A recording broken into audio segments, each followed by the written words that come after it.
Olá, sejam bem-vindos a mais um episódio do podcast da Faculdade Instituto Bíblico Ebenezer, o conhecido FIBcast, onde a palavra de Deus tem voz. Estamos aqui reunidos para, mais uma vez, participarmos de um episódio cujo tema é Família Cristã na Sociedade Pós-Moderna. Então, você que deseja conhecer um pouco mais sobre a pós-modernidade e os desafios de ter uma família cristã inserida dentro desse contexto, convide mais alguém, participe conosco, assista esse FIBcast, porque você vai ser muito edificado e instruído. Ative as notificações, faça a sua inscrição no canal, siga-nos nas redes sociais. Também queremos convidar você que deseja estudar teologia na Faculdade Instituto Bíblico Ebenezer. As inscrições estão abertas para o semestre letivo 2026.1, primeiro semestre de 2026. As inscrições elas estão abertas. Então, se você tem o desejo, o interesse de fazer um curso de bacharel em teologia com autorização / reconhecimento do MEC,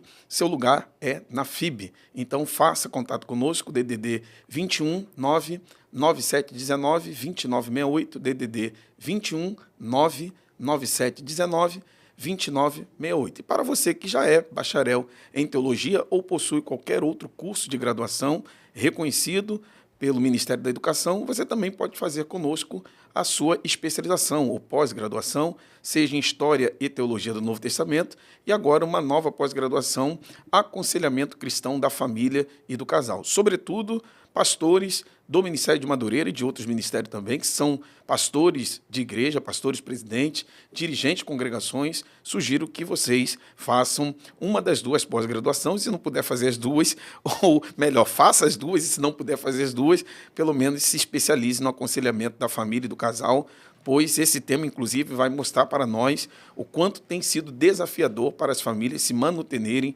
permanecerem unidas em Cristo, para a glória de Deus na igreja. Então, esse é o nosso desafio, aconselhar à luz da Bíblia as famílias, os casais, todos os membros da igreja. Então, a especialização ela vai instrumentalizar, vai prepará-los de modo a fazer com que vocês atuem de uma maneira muito mais, digamos, a atender às necessidades que lhes são apresentadas. De igual modo, História e Teologia do Novo Testamento. Então, corra, faça suas inscrições, pois as vagas são limitadíssimas. E se você não pode ou não tem condições de fazer matrícula no curso bacharel em teologia ou na pós-graduação, ainda tem o Instituto Bíblico Ebenezer, que oferece o curso básico e médio de teologia, ambos manutenidos pelo Ministério Assembleia de Deus de Madureira. Deus abençoe, que esteja conosco, não saia daí, porque hoje nós vamos falar sobre família na pós-modernidade. Para tanto, estamos recebendo aqui dois homens de Deus, pastor Marcos Santana, pastor Jeremias Couto, dois homens que sou de uma outra geração anterior a eles, na verdade, sem nenhuma dificuldade de assumir isso aqui, eu tenho idade para ser tanto filho do pastor Marcos Santana, que eu tenho apenas 40 anos, e tenho idade para também ser filho do pastor Jeremias Couto. Então, eu sou de uma geração anterior a ambos, e para mim é uma honra estar aqui na posição de mediador, de apresentador do FIBcast e ter dois pastores com os quais eu tenho aprendido ao longo da minha, ainda, digamos, iniciante jornada ministerial, ainda que ela tenha aproximadamente 20 anos, em comparação com a caminhada que os senhores já têm, eu ainda estou no início da vida ministerial. Pode-se dizer que eu sou um jovem obreiro, diferentemente dos senhores que não são tão jovens obreiros assim. Quero, em nome do bispo Abner Ferreira, da bispa Mavi, da diretora executiva da Faculdade Instituto Bíblico Ebenezer, a missionária Ana Helena, dar boas-vindas aos senhores, dizer que é uma alegria, uma satisfação para nós tê-los aqui na nossa mesa. Começando aqui pela ordem, digamos assim, dos mais idosos ou dos mais antigos, ainda que o senhor seja mais antigo aqui em Madureira, pastor Baco, me permita de dar aqui a prioridade da apresentação ao pastor Jeremias, dizendo a ele, seja bem-vindo, pastor Jeremias. Na verdade, óbvio que o senhor já foi apresentado ao Ministério de Madureira há mais de um ano que o senhor está conosco, mas a faculdade quer desejar boas-vindas ao senhor, agora também aqui entre nós. Seja bem-vindo ao Ministério de Madureira, seja bem-vindo à Faculdade Instituto Bíblico Ebenezer, pela primeira vez aqui no FIBcast, e acredito que será a primeira de muitas outras vezes. Eu estou muito alegre, satisfeito em tê-lo aqui. Eu disse antes de irmos ao ar e direi agora publicamente. Eu cresci ouvindo e aprendendo com as lições escritas, muitas delas pelo pastor Jeremias do Couto. eu sou fruto da escola bíblica dominical. Entendo que todo bom obreiro, aí eu não quero dizer que eu sou um bom obreiro, mas entendo que todo bom obreiro, ele foi um aluno assíduo da escola bíblica dominical. E se foi um aluno assíduo da escola bíblica dominical nas Assembleias de Deus, com certeza leu Jeremias do Couto, pastor Antônio Gilberto, pastor Claudio de Andrade e tantos outros. Então, mesmo que você sempre tenha sido de Madureira, você já ouviu falar sobre esses homens. Então, para mim, pastor Jeremias, é uma grande satisfação. Um menino que ia para a escola bíblica dominical e muitas vezes lia as suas lições. Eu tive o privilégio de, num dado momento, em 2016, escrever um comentário de uma revista bíblica de escola dominical de uma outra denominação. E suas lições, os seus livros foram fonte de inspiração, de iluminação, melhor dizendo, para que eu pudesse produzir o conteúdo, o conhecimento que foi produzido e tantos outros. Vez por outra, estou consultando alguns dos livros escritos pelo senhor. Eu guardo todas as revistas de escola dominical, inclusive até hoje, da editora Betel, todas elas eu tenho de cada trimestre, porque elas são fonte de conhecimento. Então, uma grande alegria poder aqui estar nessa posição de entrevistar aquele que sempre me ensinou. Seja bem-vindo. Muito obrigado, pastor Rafael. É uma alegria estar aqui participando pela primeira vez deste episódio do FIBcast, ao lado do pastor Marcos Santana, e agradeço aí as palavras de consideração. Estamos vivendo e aprendendo todos os dias. O aprendizado nunca termina. Ainda hoje eu estou mestrando e na fase de dissertação, espero nas próximas semanas concluir a dissertação para poder, em maio do próximo ano, receber o meu certificado, o meu diploma. Então, começa-se, mas nunca termina. E, para mim, é um privilégio poder participar desta banca, deste episódio, tratando de um tema tão primordial, que é a família, não é? A família sob a perspectiva bíblica e também à luz dessa época que se convencionou chamar de pós-moderna. E eu espero que tenhamos aqui um excelente tempo, bastante produtivo, bastante conteúdo, pela representatividade aqui dos participantes da mesa, menos por mim, mas pelos demais, e vou estar procurando dar a minha modesta contribuição.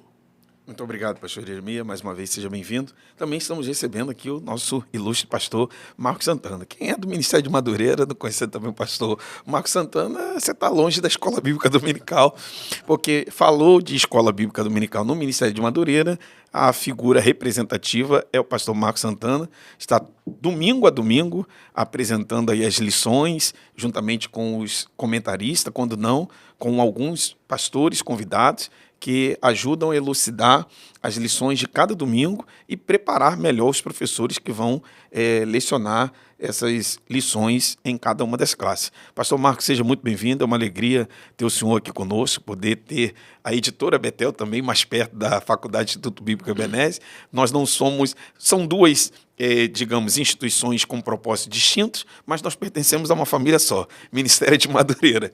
E é bom tê-lo aqui entre nós, ter o senhor aqui com a gente. Seja muito bem-vindo.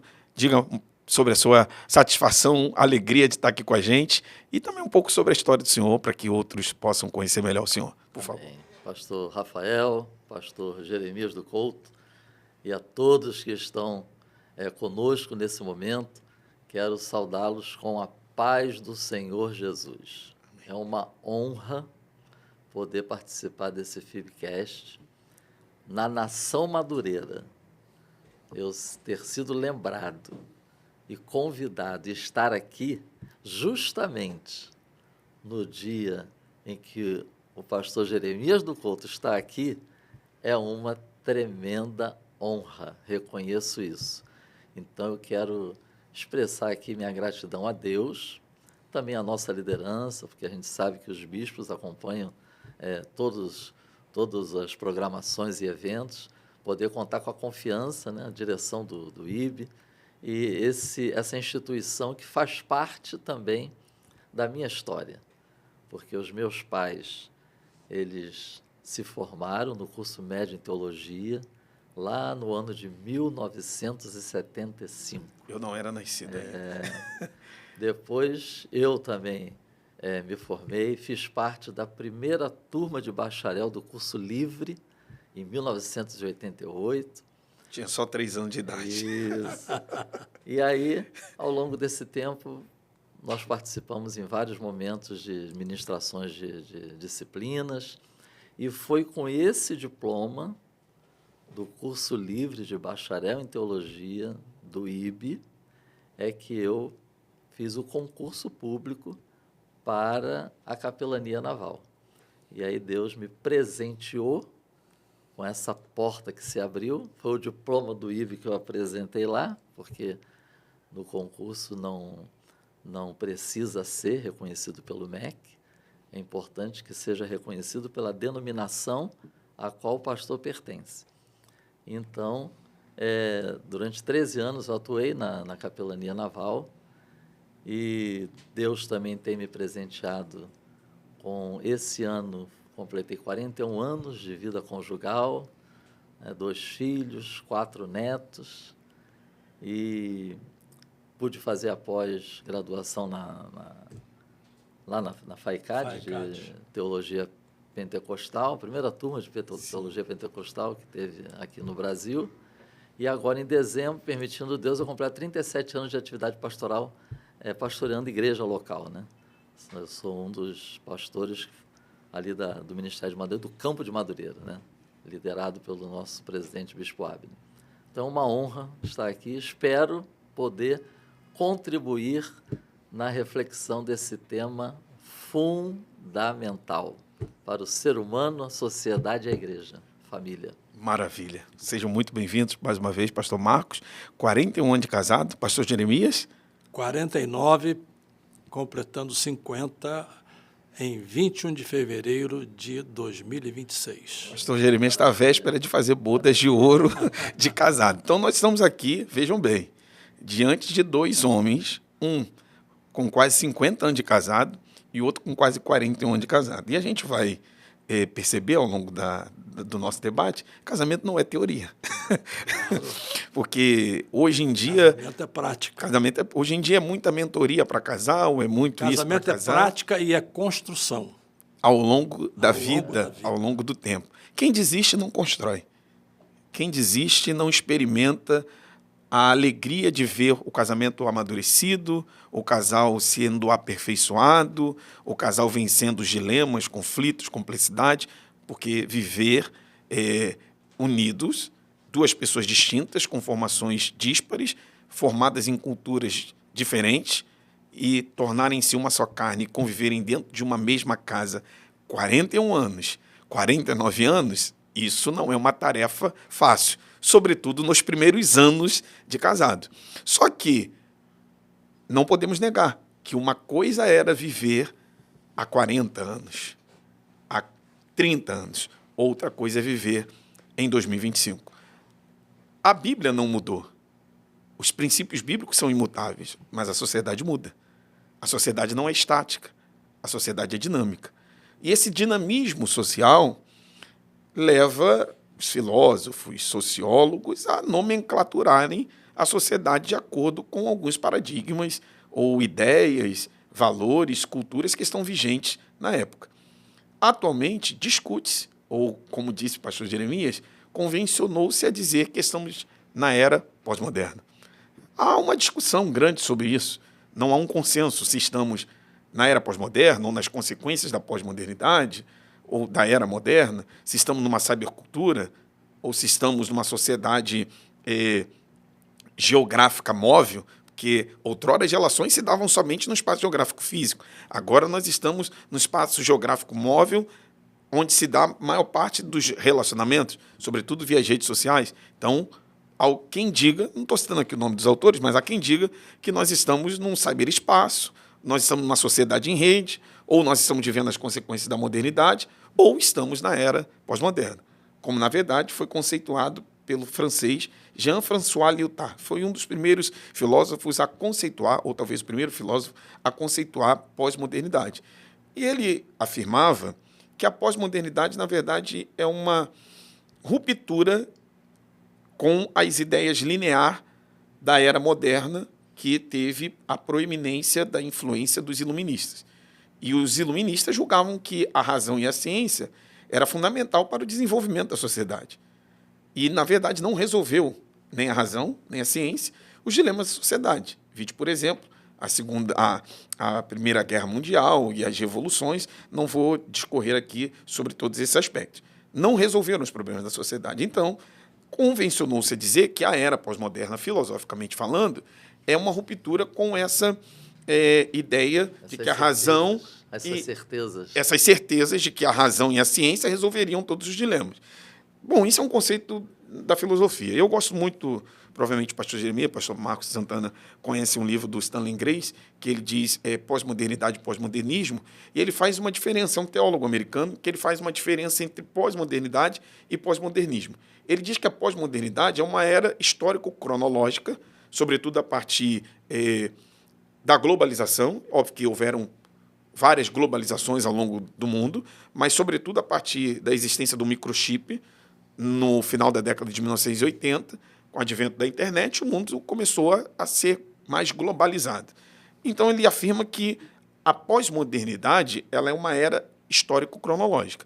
E o pós-modernismo é um espírito que se manifesta dentro dessa era, que traz ideias, valores e culturas que moldam atitudes, comportamentos, ações e reações das pessoas.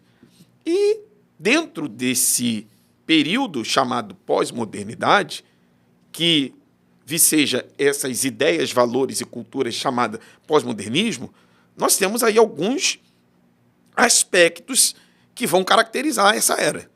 Eu vou só citar e falar de maneira muito prática para passar a palavra aos convidados. Quais sejam?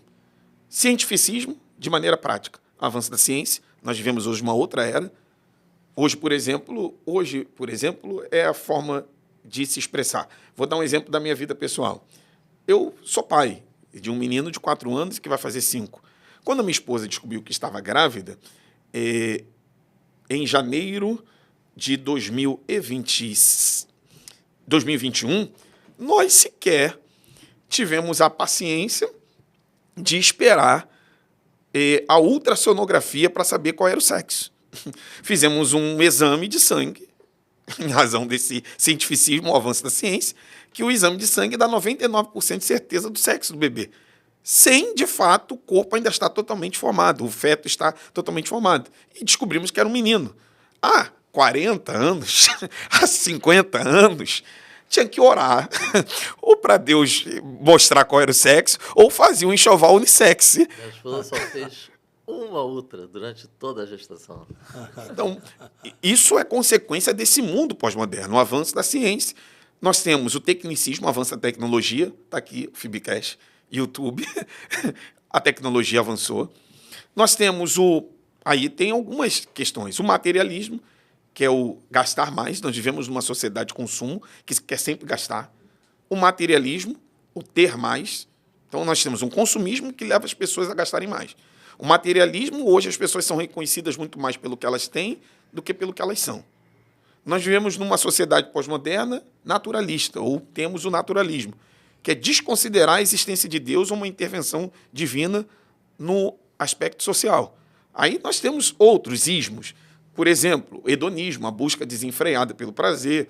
Nós temos o pluralismo, então existem várias verdades e, atrelado ao pluralismo, nós temos o relativismo, não tem mais verdade absoluta. Nós temos o pragmatismo, agora não nos importamos mais, desculpe a generalização, em fazer o que é certo. Agora o que precisamos é fazer dar certo.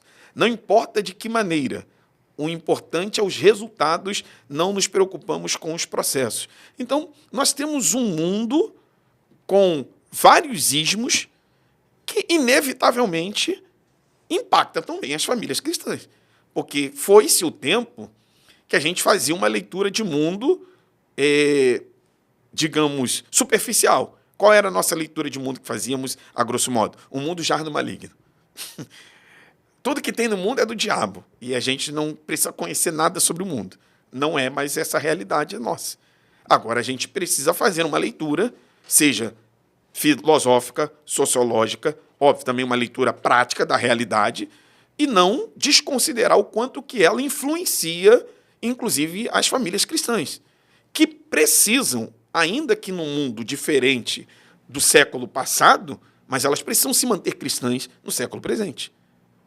É desafiador hoje, por exemplo, para mim, que tenho anos-luz de distância do tempo de casado que os senhores têm, viver nesse tempo, construir uma família nesse tempo, educar um filho nesse tempo. A maneira como meus pais me educaram, o tempo da minha infância, da minha adolescência, da minha juventude, é muito distinto do tempo da infância, da adolescência e da juventude que meu filho vai ter. Se eu não tiver cuidado, o meu filho será educado pelas redes sociais. Se eu não tiver cuidado, o meu filho será dominado pelo mundo tecnológico. Então, essas realidades inevitavelmente nos atravessam. Então, a minha primeira questão a ser apresentada aos senhores é o quanto que isso impactam as famílias cristãs na sua formação, na sua construção, quer na construção do matrimônio, quer na educação dos filhos. Porque se a gente vive num mundo relativista, então é relativa a autoridade do pai em relação aos filhos. Se a gente não vive num mundo relativista, então o divórcio é relativo.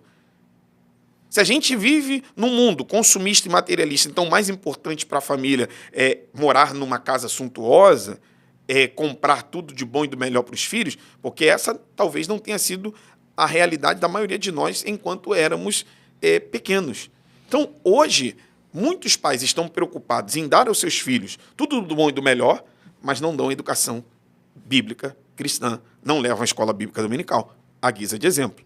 Então, nós vivemos uma realidade social profundamente diferente da realidade social em que os senhores eram jovens e adolescentes, mas os valores e os princípios de quem é cristão são os mesmos. E não apenas isso. Nós que somos cristãos, além de termos a responsabilidade de mantermos os nossos princípios e valores, a gente precisa influenciar outras famílias que não são cristãs. E se a gente reproduz o que a sociedade induz, onde nós vamos parar? Então, quais são os impactos que a pós-modernidade gera nas famílias cristãs e o quanto isso pode ser prejudicial para as famílias, pastor Marcos Santana? Enquanto o pastor Rafael estava fazendo essa exposição, no finalzinho da sua fala, o irmão colocou um aspecto que eu estava em mente, que é importante, e a minha contribuição vai começar por aí, enfatizando esse aspecto. Eu achei interessante que falou exatamente aquilo que eu estava pensando. Novos desafios, novas realidades, novos movimentos, mudanças culturais, mas a família cristã continua sendo família cristã. Seja antes da Segunda Guerra, a família é cristã. Então, o meu pensamento é, devido a essa pluralidade, e talvez isso seja real para quem está nos assistindo agora, né? Pluralidade, diversidade, enfim. O que é uma família cristã? Então, mesmo essa pergunta, mesmo no nosso meio, é importante a gente levantar. O que é uma família cristã? Porque nós estamos aqui falando sobre família, independente de ser uma família nuclear, independente de ser uma família conforme o padrão que era no passado, né? Pai, mãe, filho, independente de ou só pai ou só mãe, enfim. Mas existem as pessoas que têm a família fazendo parte do seu sistema de crenças e valores, mesmo pessoas que não professam a fé evangélica. Elas acreditam na família. 2, existem as famílias cristãs. E aí, permitam aqui ao pastor Jeremias e ao pastor Rafael, entre tantas outras características, para a gente poder mostrar para todos que a gente está falando agora é sobre os desafios da família cristã. Né? Talvez uma das grandes características, ou a maior delas, é que nós temos a Bíblia Sagrada. Nós cremos que a Bíblia é a palavra de Deus.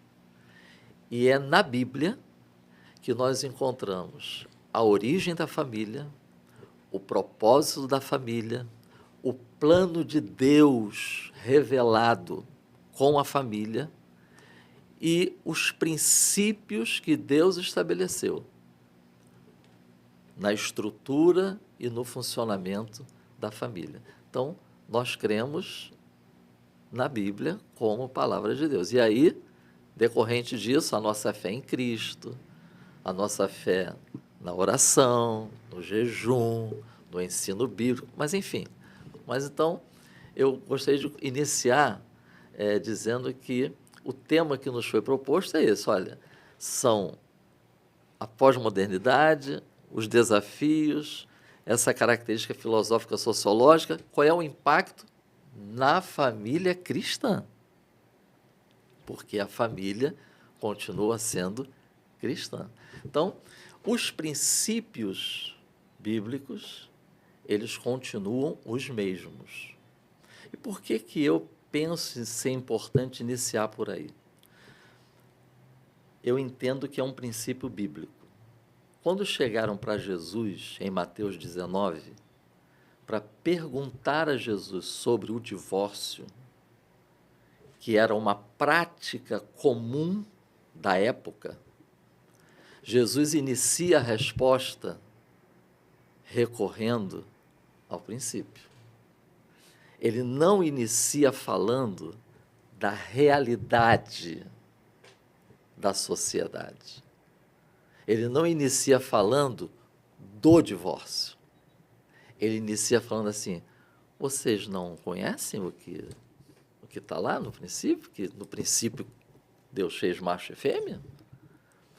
Segundo ponto, 1 Coríntios 11, quando Paulo está tratando sobre homem e mulher no culto, ele usa um texto bíblico que retrata a palavra de Deus dita antes do pecado. Em Timóteo, quando Paulo de novo está falando sobre a relação homem e mulher, ele usa um texto bíblico que registra a palavra de Deus antes do pecado. E Efésios 5, quando ele está falando sobre homem, mulher, marido, esposa, e Cristo e a igreja, ele usa um texto bíblico que retrata a palavra de Deus antes do pecado. Opa! Então, quando a gente está tratando de família ou qualquer outro, a gente, pelas Escrituras, a gente já enxerga o seguinte, as mudanças, as realidades, o novo contexto, o novo momento, seja em que época for, fazem parte da realidade daquela geração. Isso a gente não ignora. Mas não anula os princípios estabelecidos por Deus. Foi o que Jesus e Paulo nos mostram nas Escrituras. Então, eu posso lhe dizer, pastor Rafael, nesses 37 anos de lidando com um povo, com igreja local, famílias ali, dia a dia, continua sendo fundamental que as pessoas dentro das nossas igrejas precisam continuar sendo instruídas, esclarecidas e lembradas sobre o que significa casamento, o que significa relacionamento entre marido e mulher, o que significa ter filhos e criar filhos à luz das Escrituras. Porque tudo mais, pastor Rafael, pastor Jeremias, essa geração está sendo instruída pelas redes sociais, pela internet, pelos influencers, pelo YouTube. O que o mundo está pensando, essa nossa geração está sabendo tudo isso. Eu só penso que a gente deve também procurar saber se e sabem o que dizem as Escrituras sobre isso, porque, infelizmente, nós continuamos. Aí é o que Paulo escreveu aos Filipenses. Eu não me canso de escrever-vos as mesmas coisas. É segurança para vós. Por quê? Porque a gente pode esquecer. E principalmente nos dias de hoje. É tanta informação, é tanta novidade, é tanta coisa que é possível que uma pessoa esqueça que sobre aquele assunto a Bíblia também tem algo a dizer. Até porque, pastor Marcos, o senhor falou sobre as influências que nós recebemos. Aí hoje virou moda, digamos assim, desculpa a expressão, anunciar divórcio nas redes sociais de líderes cristãos. Então, há um novo modus vivendi. Nos esquecemos que existe um princípio. E esse modus vivendi não anula o princípio. Quem quiser, óbvio que nós não aconselhamos, quem quiser desfazer a sua família, nós lamentamos. Mas isso não vai anular um princípio estabelecido. Quem quiser conduzir a sua família ao seu bel prazer, divorciado dos princípios da palavra de Deus, a gente lamenta. Mas nós, enquanto cristãos e na posição de líderes cristãos que estamos, e como aqueles que tentam lançar luz das Escrituras sobre as famílias cristãs, a gente precisa relembrá-las. De que Eu acredito... há um princípio, pastor Jeremias. Eu acredito, pastor Rafael, que, como bem colocou o pastor Marcos Santana, nós temos um ponto de partida. Esse ponto de partida é parecido com aquele jogo americano de beisebol, que você dá aquela volta toda, mas retorna ao ponto de partida. E o nosso ponto de partida é a Escritura. Isso aí é inegociável para os cristãos que professam a Cristo. Isso é inegociável em qualquer época, em qualquer lugar, em qualquer circunstância. Não se negocia a palavra, não se negociam os princípios. Agora, o outro lado, como foi muito bem mencionado pelo irmão na sua exposição das características dessa época, é como, à luz desses pressupostos bíblicos, nós temos de lidar com esses novos desafios que a época impõe, principalmente aos casais mais novos, e não quer dizer que nós, casais mais antigos, também não passemos por essas... Não enfrente esses desafios. Né? Por esses desafios e não soframos a influência dessas mudanças, estamos sujeitos também a sofrer, porque, por exemplo, eu gosto de redes sociais. É uma ferramenta para mim. Agora, eu tenho que saber como lidar com elas. Em termos de limite de tempo, em termos de que tipo de consulta me interessa e que vai firmar a minha fé, porque as redes sociais são hoje um mundo sem fronteiras. Nós estamos aqui fazendo um paralelo entre a sua época e a nossa época. A diferença da sua época hoje e para a nossa época é que na nossa época nós não tínhamos redes sociais. A informação demorava a chegar, a informação era através do rádio. E assim mesmo, eu peguei uma época em que os crentes não podiam nem ter rádio. Isso, é. Não sei se o senhor chegou a pegar essa época. Finalzinho. Não podia nem ter rádio. Jornal, pouco se lia. Então, as informações pouco chegavam e nós éramos criados naquele ambiente familiar. Mesmo no mundo, digamos, não cristão, ou não cristão evangélico, porque, se quisermos tratar, isso foi tratado na aula da Semana Teológica, não é? Sendo um país católico, nós éramos um país cristão, Isso. não é? Com influência cristã, inclusive em relação à família. Então, as famílias naquela época eram mais consolidadas, mais bem fortalecidas, mais bem plantadas, mas não quer dizer que elas não enfrentavam os problemas. Não quer dizer que não havia adultério. Isso. Não quer dizer que naquela época todos eram santos. É só para a gente pôr as coisas nos seus devidos lugares. Naquela época as coisas eram escondidas, digamos assim. Naquela época as coisas eram mascaradas, não é? As coisas não eram compartilhadas. Hoje parece que há até um certo prazer em fazer isso. Não é o que se percebe, não é? Parece que é um prazer, parece que gera engajamento, gera engajamento, é um hedonismo reverso, se eu posso usar esse termo, né? Mas nós temos que ter como ponto de partida os pressupostos bíblicos. Então, qual é o pressuposto bíblico para o casamento? Primeiro, o casamento é indissolúvel, até que a morte os separe. Há quem diga, e tente interpretar ou torcer o texto, dizendo, mas e quando Deus não ajunta? Não uniu. O texto não se refere a esse tipo de situação. Refere-se à instituição em si. Ou seja, Deus estabeleceu o casamento com esse conceito de que os cônjuges devem viver até que a morte os separe. Então, esse é um princípio. Não se pode negar e é um ponto de partida. Segundo, outro princípio que que temos na Escritura, outro pressuposto, e que é um desafio que se enfrenta hoje, em que área? Na área da educação.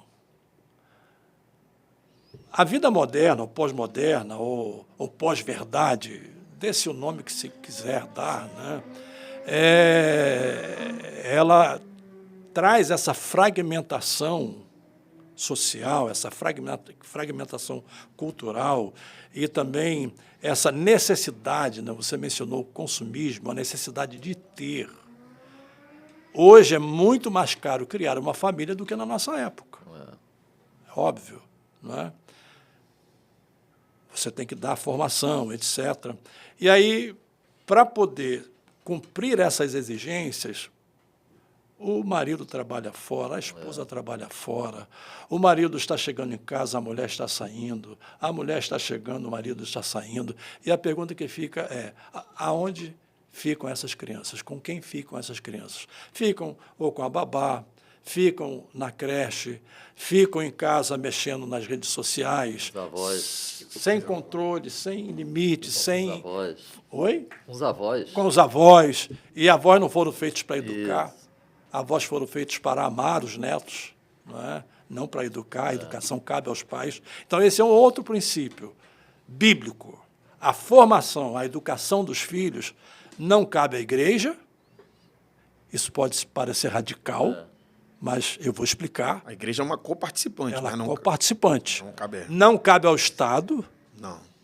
A educação, a formação cabe aos pais. Aos pais. A igreja entra como? Ela entra como suporte. Parceria. Como apoio, parceria, formando, dando material, oferecendo ferramentas, mas a formação é dos pais. Quando lemos em Deuteronômio, capítulo 5, e a gente tem que retornar ao princípio, não é? Estamos falando aqui, eu estou pegando o gancho aqui do meu amigo, do reverendo, não é? E às vezes eu uso pegar o gancho até do meu bispo, o bispo Abner Ferreira, da bispa Marvi, a quem agradeço pelo privilégio de estar aqui também neste episódio, não é? Deuteronômio é o 5º livro do Pentateuco, não é? Temos ali Gênesis, Êxodo, Levítico, Número e Deuteronômio. Deuteronômio é escrito já no limiar da entrada do povo na Terra Prometida. São 40 anos que o povo passa no deserto. E convém que se diga que a geração que saiu do Egito morreu no deserto. Daquela geração só entraram Josué, Calebe, mais os ossos de Josué. Só para não esquecer. É verdade. A geração que entrou nas fronteiras da Terra Prometida, essa geração nasceu no deserto. Essa geração não tinha mais do que 40 anos, porque ela nasceu no deserto. Então, ela não tinha noção daqueles 400 anos de escravidão, a não ser pela história, pelo que era contado de geração a geração, etc. Então, Moisés escreve Deuteronômio para rememorizar, para relembrar. E no capítulo 5 ele diz lá muito claramente, não é, que aos pais, ao deitar, ao se levantar, andando pelo caminho, ou seja, o tempo todo essa tarefa de formação é dos pais. E hoje, esse é um dos desafios para poder trabalhar os dois ganchos, não é?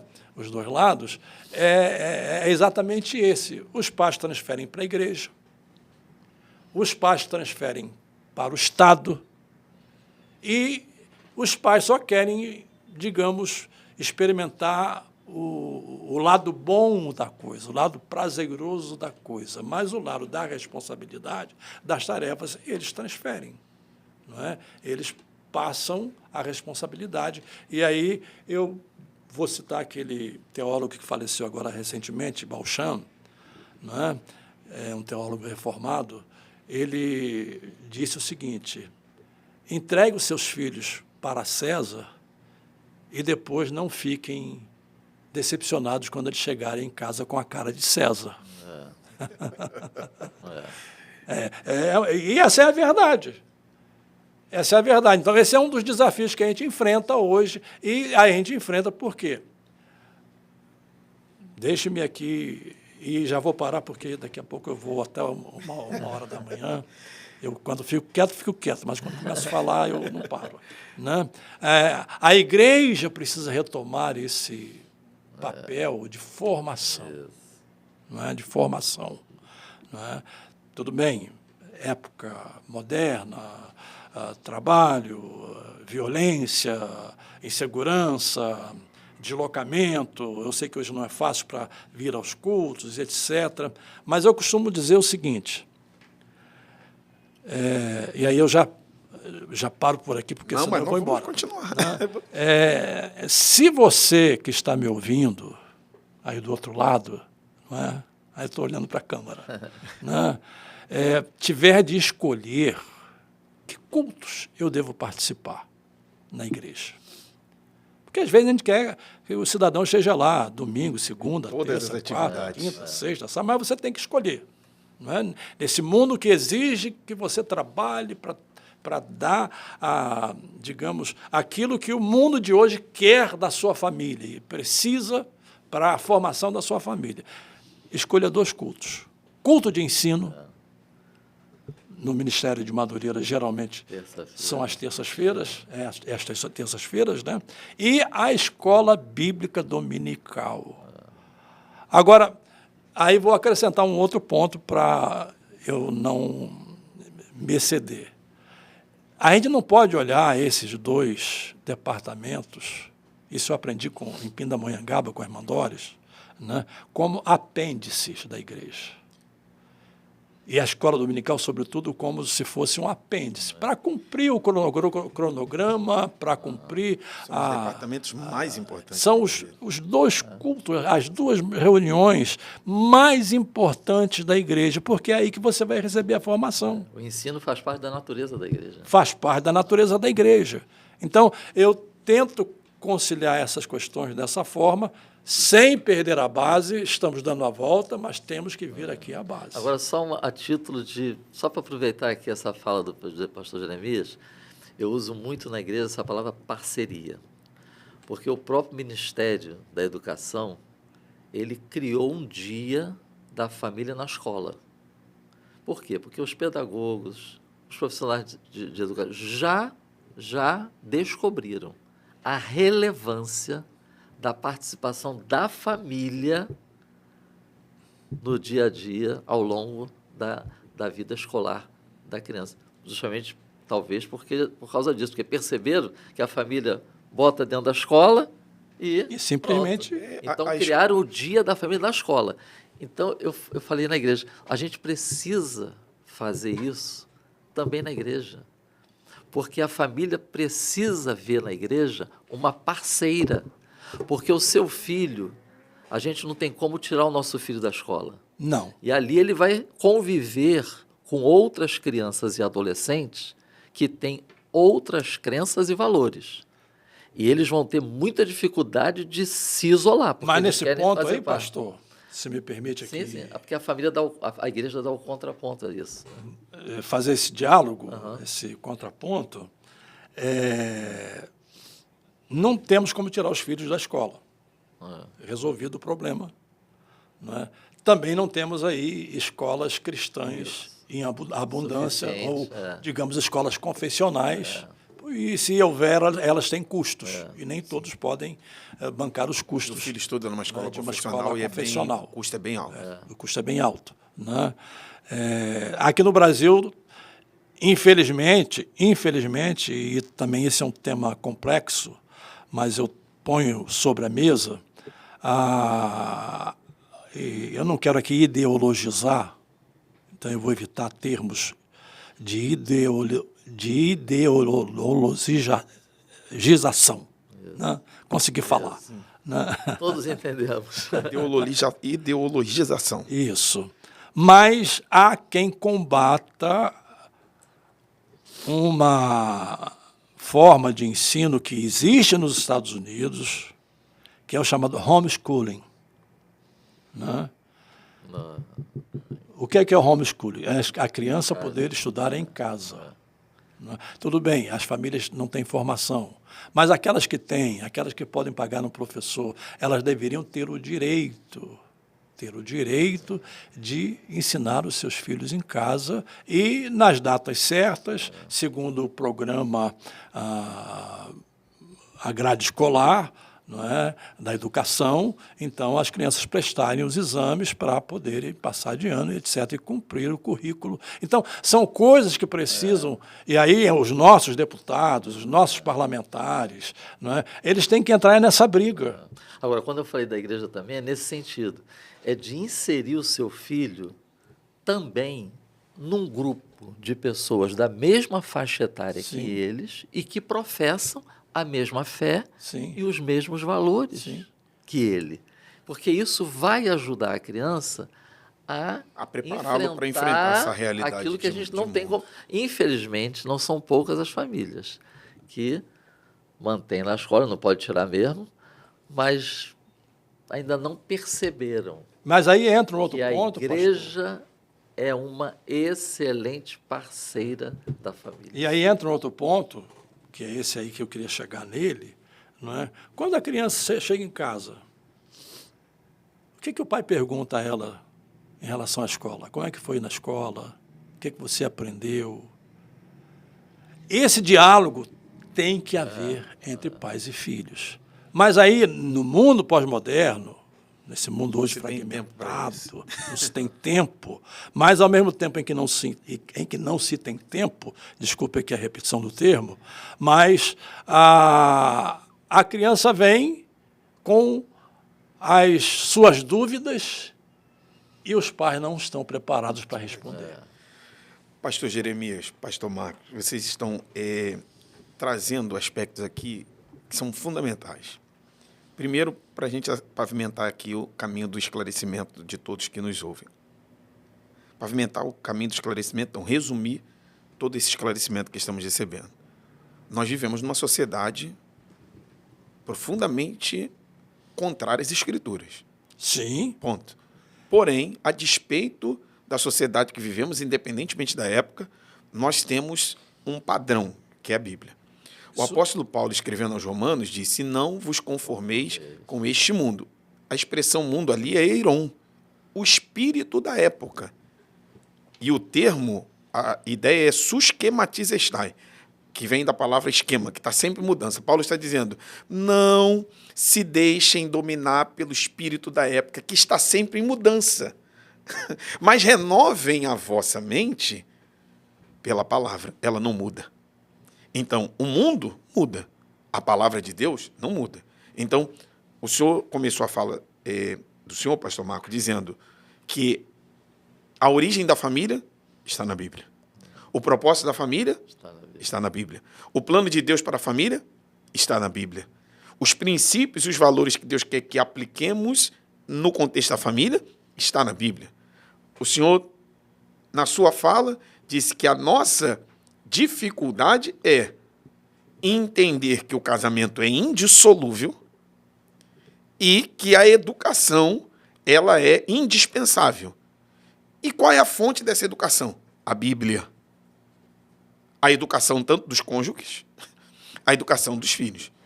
Só que quando os filhos vão para os ambientes sociais, eles se deparam com uma realidade totalmente diferente da realidade que eles vivem em casa e na igreja. O senhor, há muitos anos, não sei se o senhor vai lembrar disso, o senhor escreveu o seguinte: minha sugestão às igrejas: diminuam a quantidade das atividades e melhorem a qualidade das atividades. Que a gente tem muita quantidade de culto ao longo da semana, que não é possível todos participarem, e acabamos por cometer o equívoco de não darmos uma qualidade, não diria o culto, que o culto a gente presta a Deus e a Deus é quem vai dizer a qualidade do culto, mas a qualidade da mensagem, a qualidade do ensino, a qualidade da pregação, porque isso é fundamental para essa educação e para essa formação. Porque quando eles se depararem com essa realidade social, eles vão ter de viver dentro dela. E aí um colega meu, que é do senhor, não sei se é do senhor, o Valmir Nascimento, escrevendo no seu livro O Jovem Cristão Universidade, ele apresenta uma pesquisa feita pelo Instituto Borna, Instituto Estadunidense, que concluiu que de 100% dos jovens cristãos que ingressam na universidade, 60% deles se afastam da fé. Mas não é pela universidade. Exato, eu vou concluir. Ao concluírem um curso que dura 4 anos, 5 anos ou 6 anos. E aí quais são os 3 principais motivos que determinam o afastamento dos jovens da fé quando ingressam na universidade? Do terceiro para o primeiro. Influência ideológica e filosófica. Não é o principal, como todo mundo hoje pensa. Ah, irmãos, o progressismo está desviando os nossos filhos. No outro dia eu ouvi uma prospect, a vaga no Legislativo dizendo: não permitam que os seus filhos ingressem na Universidade Pública Federal. Eu sou de universidade privada e sou de universidade pública. Como que ela vai aconselhar os pais não permitirem seus filhos ingressarem na universidade pública? Nem todo mundo tem condições de pagar um curso numa universidade privada. Pois bem, segundo motivo, influência moral. O ambiente universitário é um ambiente de muita imoralidade. Terceiro e principal motivo, má formação bíblico-teológica, que começa em casa, cuja responsabilidade... Eu ponho o peso todo maior nesse terceiro ponto. Do terceiro para o primeiro, nessa formação bíblico-teológica. Mas então, por isso que eu disse do terceiro para o primeiro. Então, o peso maior no afastamento dos jovens cristãos quando ingressam na universidade não é, primeiro, por conta da influência ideológica filosófica, por conta da influência moral. É, sobretudo, porque no lar eles não possuem uma boa formação bíblico-teológica e a parceira, que é a igreja, por muitas vezes, também falha na qualidade do que ela entrega do conteúdo bíblico-teológico. Sim, aos dois, você certamente. Me citou em relação ao que eu escrevi, não me esqueci. Eu não me lembro o ano, mas tem muito tempo. Eu não me esqueci. Uma das coisas que Deus me propiciou, eu agradeço a Ele, é ter uma boa memória. A minha memória é muito... Ela grava, eu me lembro de coisas, por incrível que pareça, de quando eu tinha 5, 4 anos. Então, eu me lembro de quando eu escrevi isso, porque, pessoalmente, o que ocorre com as... Eu estou falando aqui em tese, deixando claro aqui que eu não estou apontando o dedo para a igreja A, B, nem para a denominação A, B, C. O que ocorre hoje? A igreja passou a depender de muito ativismo, não é? É um ativismo incessante, não é?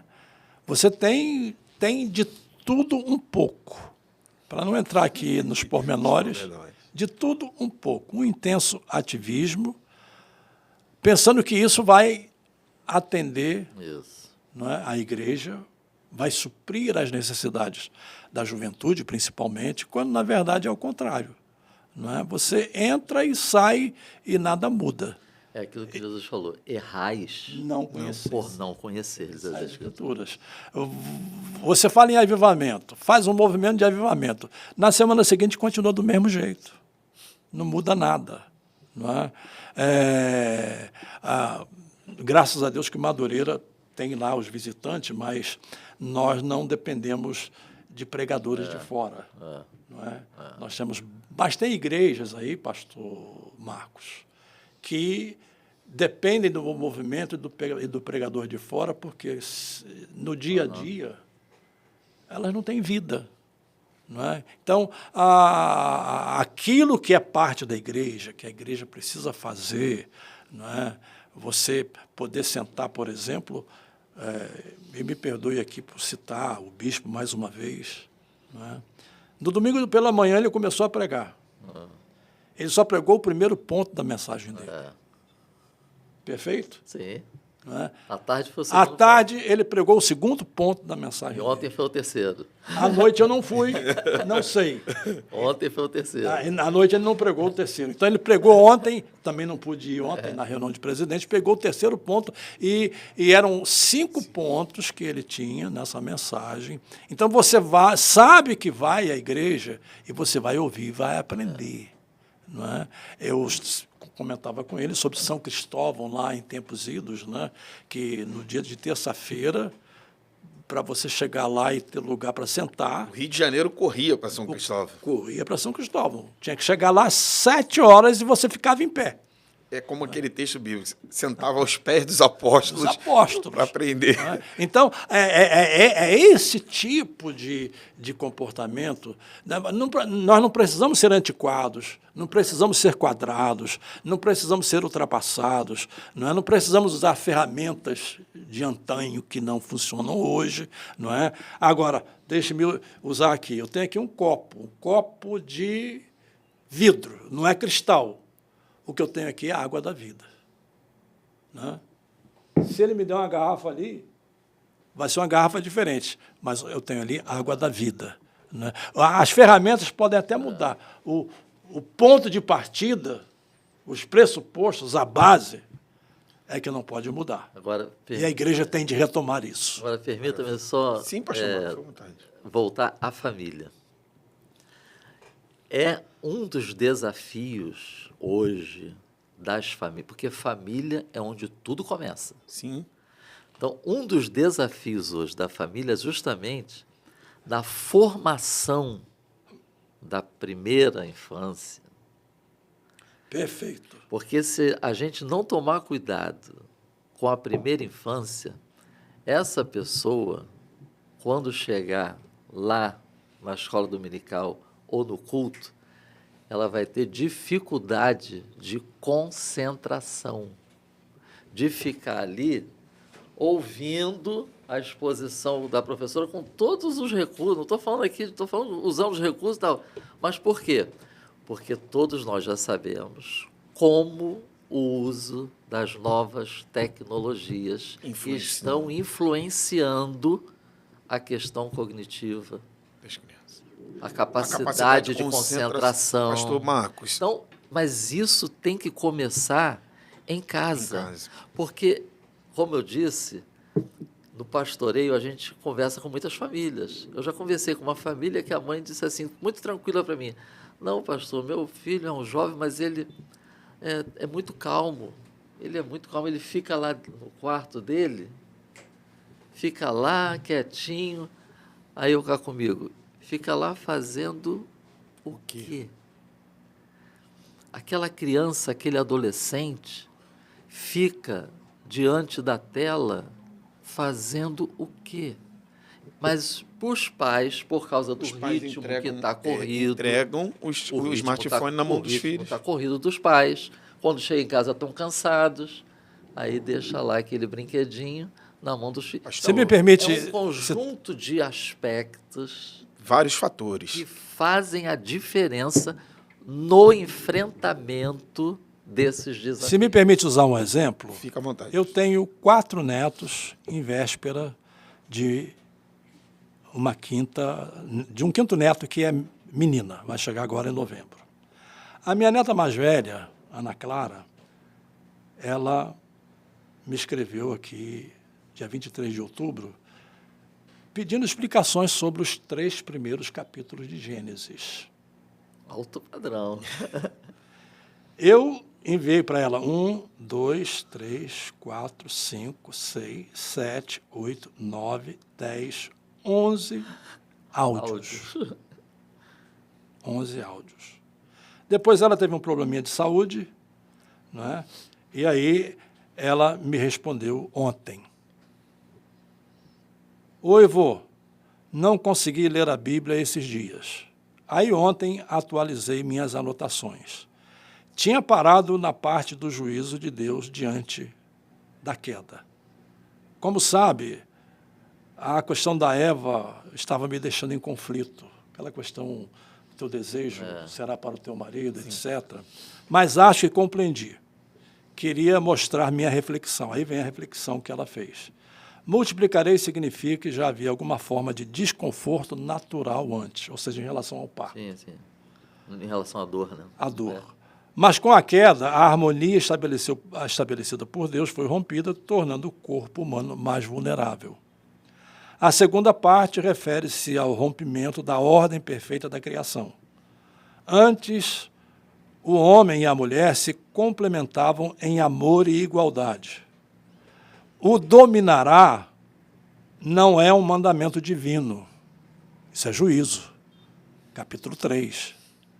Porque tem pessoas que pensam que dominar a mulher é mandamento divino. Não é criação. Não é criação. É consequência juízo, do pecado. consequência do pecado. O dominará não é mandamento divino, e sim uma constatação do que a queda causaria.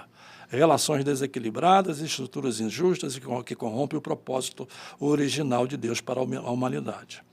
Aí eu respondi para ela, perfeitíssimo, entendeu na risca, parabéns. E aí só complementei, antes da queda, em relação ao homem e à mulher, só acrescentaria complementaridade, não é só igualdade, complementaridade. Então, é isso que os pais têm de fazer. Eu sou o avô. Ensinar os filhos a palavra de Exatamente. Deus. Porque os filhos Responder. eles crescem com vários questionamentos. Aquilo que Pedro disse lá, que nós devemos estar preparados para responder com a razão mansidão, dessa fé. isso nós podemos trazer como conceito para os pais. Os pais precisam estar preparados para formar os seus Mas filhos. muitas vezes os pais, pastor Marco, pastor Jeremias, não estão preparados porque não cumprem com o seu papel, com a sua responsabilidade na sua própria formação, transferem isso para a igreja como se a igreja, estou falando de um adulto, como se a igreja fosse responsável apenas, a única responsável, pela formação bíblico-teológica dele mesmo, que já é adulto convertido. E não é. E aí ele também acaba não participando diretamente e ativamente da formação de seus filhos. Eu sou pedagogo também. E eu sei da importância que é a presença dos pais na formação dos filhos, sobretudo na primeira infância. Por esta razão, quando eu tive o meu filho junto com a minha esposa atuava no mercado de trabalho, eu pedi para que ela não retornasse até que ele completasse 3 anos de idade, para que esse período da primeira infância ela pudesse dar uma maior atenção a ele, e graças a Deus que eu passei a trabalhar de home office, então também pude dar essa atenção a ele. Em relação aos nossos filhos, na primeira infância de todos eles, a minha esposa não trabalhou. Ela ficou em casa, claro, trabalhou nas atividades. Isso é muito importante. Aí eu vou entrar nesse aspecto agora. Por quê? A gente está entregando, né, quando eu digo a gente, nós desse tempo, estamos entregando os nossos filhos livremente às redes sociais e ao telefone.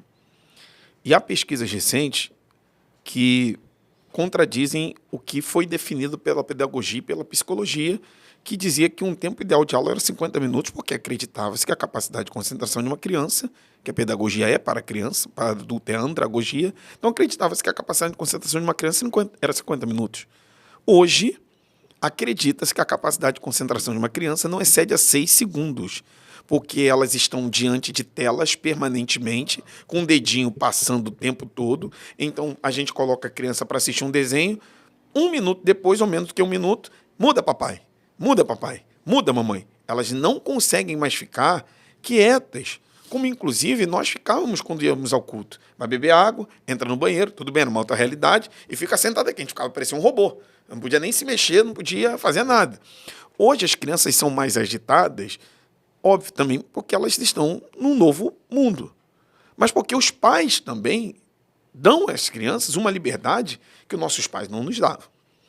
E acaba que essa liberdade gera uma quebra de princípios dentro do lar. Filho mandando nos pais, pais que não exercem autoridade sobre os filhos, a mãe que muitas vezes vai ao mercado de trabalho. Eu não sei se vocês vão concordar com a minha declaração, mas eu entendo que, embora a mulher ao mercado de trabalho possa servir para que ela ajude o marido, aliás, ela foi ao mercado de trabalho para ajudar o marido que não estava conseguindo dar conta sozinha da manutenção da família e do conforto. Mas a mulher no mercado de trabalho é uma quebra de princípio à luz da Bíblia. O mercado de trabalho não é para a mulher. O mercado de trabalho é para o homem, porque ele é o provedor da família. Então, a mulher vai para o trabalho, que é o princípio. Aí os filhos ficam com quem? A palavra do pastor Jeremias. Fica com a avó, fica com a creche, fica com a tia, fica com o tio, fica com a vizinha. Essa criança não tem uma formação educacional que advém dos pais. Advém de várias figuras que não são as figuras paternas apenas, ou principalmente as paternas. Então, nós estamos diante de um contexto de mundo que traz várias informações, vários fatores que culminam em quebra de princípio. E aí eu adentro aqui num segundo aspecto. No nosso primeiro, o quanto que o mundo pós-moderno impacta nas famílias cristãs. O segundo aspecto é que, na Bíblia, como os senhores bem disseram, que é a nossa fonte, que é o princípio, o homem tem funções na família. A mulher tem funções na família. Só que esta sociedade pós-moderna, todo dia, dá solapadas, salavancos, marteladas nesses princípios bíblicos e se invertem os papéis e as funções. Então, hoje as mulheres estão no mercado de trabalho, algumas delas ganhando 10 vezes mais do que o marido e usam isso, inclusive, para serem a cabeça do lar. Alguns maridos não trabalham mais, ficam em casa esperando, inclusive, a mulher voltar e dar o dinheiro. A autoridade do lar se perdeu. Quando o menino faz pirraça, quando o menino faz malcriação, Maria, o pai, resolve aí. Desculpe o Maria, tá? É só uma exemplificação. Olha aí esse menino. E o pai, tá deitado. Eu sou vascaíno, pastor Jeremias é botafoguense. O pai tá vendo o jogo. Já descobriu até que eu sou Não, eu já... Então, o pai tá vendo o jogo. E a mãe que tem de resolver várias demandas. Então, eu quero trazer aos senhores esse aspecto. Quais são os papéis do homem e da mulher na família e o prejuízo, óbvio, os papéis do homem e da mulher na família, à luz da Bíblia, e o prejuízo que essa inversão de papéis e de funções gera tanto para o casamento quanto para a criação dos filhos. Porque se transfiro para minha esposa o papel de ser a provedora do lar, isso é uma quebra de princípio bíblico. Se eu transmito para minha esposa o papel de ser o administrador, inclusive financeiro da família, isso é uma quebra de princípio. E, lamentavelmente, os nossos gabinetes estão lotados de problemas, cujo ponto de partida desses problemas são essas quebras de princípio que parecem coisa de só menos ou de menor importância, quando, na verdade, é a raiz de quase que todos os males nos matrimônios atuais. Olha, a minha contribuição começaria com a seguinte afirmativa. Não é simples. Não. Simples não é. Não, pois é, mas é importante a gente colocar isso. Isso não é simples. Isso é muito complexo. Porque cada realidade familiar é uma. Como está hoje a situação da família A? Como está hoje a situação da família B, C? Então, é complexo a gente falar sobre esta situação a nível geral, porque cada realidade é uma realidade. Quando falou aqui da questão da mulher trabalhar, também foi uma decisão que nós tomamos no primeiro momento de vida dos nossos filhos. Nós também decidimos assim. Mas houve um planejamento nessa direção. Claro. Nós decidimos assim, olha só, vai ser melhor Então, ficar porque não está dando certo aqui a nossa administração. Enfim, eu estou querendo só mostrar assim, que eu entendo que cada situação é uma situação. Então, eu entraria no seguinte princípio, né? O que é importante nesse momento da família? Então, depende do momento. O que é importante para uma família que está iniciando agora? Marido e mulher, acabaram de casar. O que é importante? O que é importante para uma família que acabou de ter um filho, recém-nascido? E agora, na adolescência, como é que é agora? Então, é importante a gente estar atento que dentro das nossas igrejas existem diferentes realidades. Isso é inquestionável. E aí, creio eu, que para nós estarmos ajudando, pelo menos na reflexão, a minha contribuição seria assim, o que diz a Bíblia sobre essa questão? Bom, a Bíblia diz assim, buscai primeiro o reino de Deus e a sua justiça. E essas coisas, que coisas são essas? As que Jesus acabou de falar, né? As necessidades básicas. Essas coisas serão acrescentadas. Então, será que é tão importante para uma criança ela ter aula, futebol, inglês, música, natação, mas em compensação, para que tenha tudo isso, vai ter que ter uma ausência maior dos pais em casa, porque isso vai demandar recursos. Então, será que naquela fase ali, se não está conseguindo conciliar, vamos deixar aí então para estudar e um exercício físico durante a semana, mas em compensação vai estar mais presente os pais? Eu entendo assim, cada situação, uma situação, e usando um princípio bíblico. Ou seja, ele não precisa só de comida, de roupa, de escola e de um quarto. Ele não precisa só disso, não.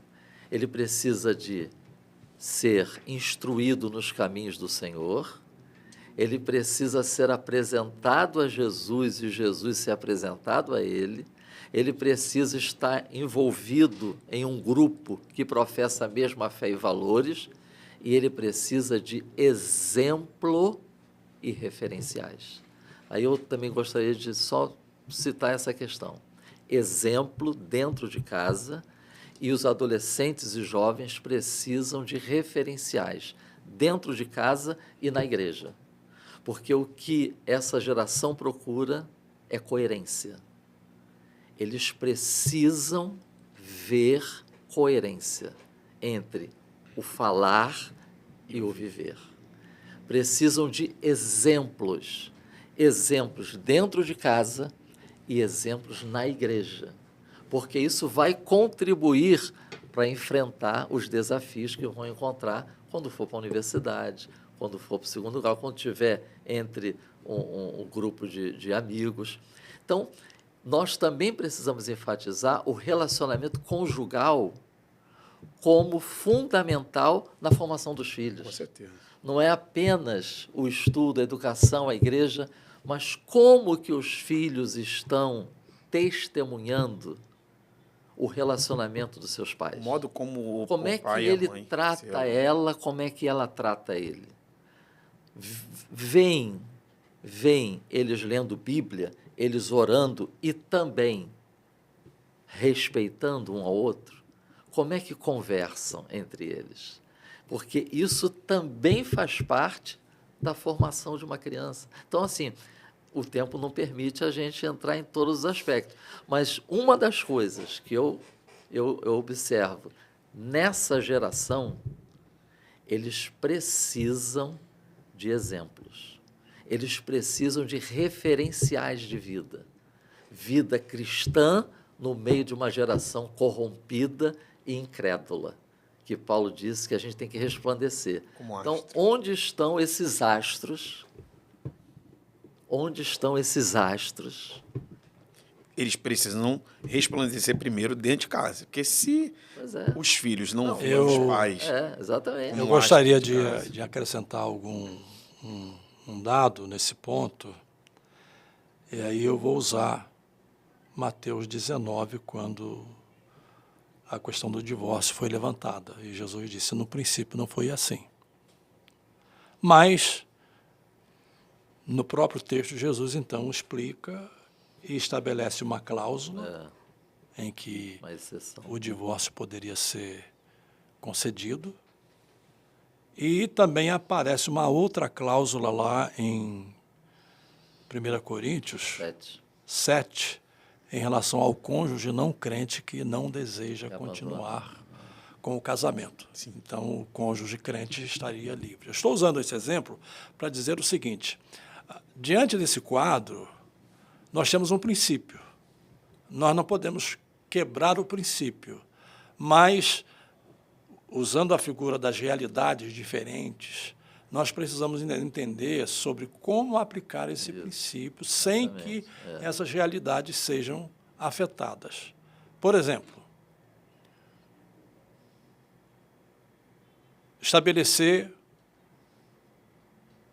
horários diferentes em relação ao trabalho. Meu expediente. Estou aqui citando meramente São N exemplo. N aspectos. Não é? Meu expediente. Então, você faz meu expediente e depois você vem para casa para que os filhos possam ter a sua assistência, a assistência da mãe. Não é? Outro aspecto, não é? Os pais levarem os filhos para que tenham atividades comuns, juntos. Não é? De maneira que a companhia é aquele princípio lá de Deuteronômio, não é? Deitando, levantando, andando pelo caminho, não é? Praticar esporte juntos, não é? De maneira de... Se não pode aumentar o tempo, pode melhorar a qualidade. Exatamente. Não é aumentar o tempo, mas é melhorar a qualidade. Não é? É ter tempo junto, de qualidade com eles, não é?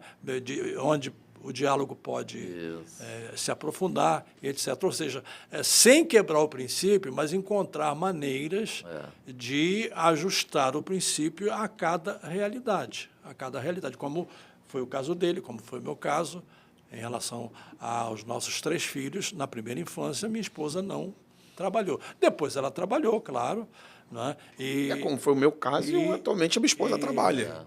E essa contribuição dela foi muito importante para o lar, mas nós não quebramos o princípio da assistência, do estar juntos, não é? De ajustar o nosso tempo, porque esse é outro problema de tempo. Não é?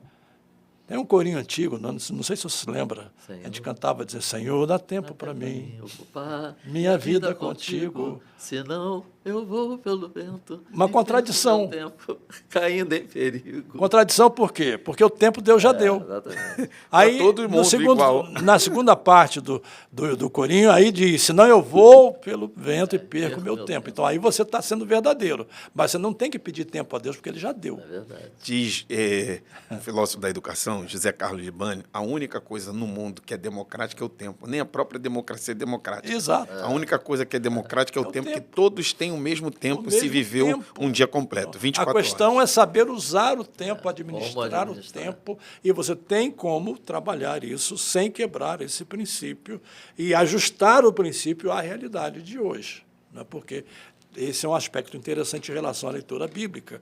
Não é?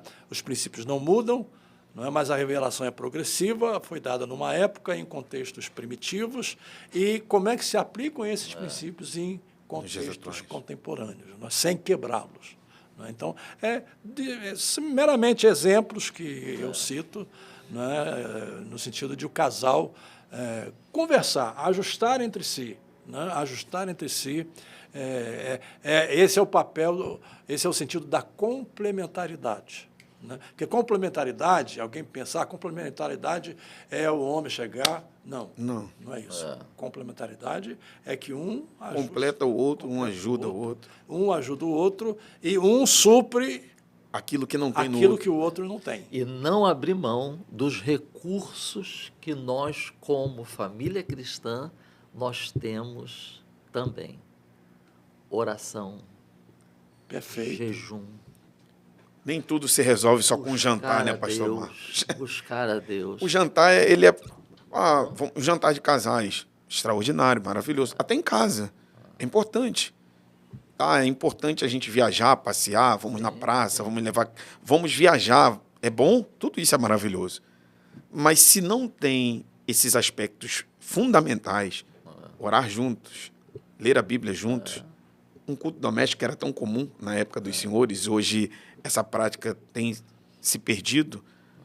Isso fortalece os laços familiares. Agora, faça-se uma ressalva, só para também não ficar aqui uma ideia muito romantizada. Todos os casais têm problemas. Sim. Não existe Não família existe, perfeita. Não existe família casal perfeita é perfeito. utopia. Não existe, Se houver, está Não na hora existe. de o senhor levar, porque não tem lugar Deus pra não, eles eu aqui costumo na terra. dizer, pastor Jeremias, que Deus não tem competidor na terra. Quando Enoque começou a andar muito com Deus, Deus levou Enoque. levou. Então, na verdade, quem romantiza muito casamento são aqueles que não casaram ainda. Porque, nossa, eu quero entrar vestida de branca, eu quero ver o meu príncipe encantado.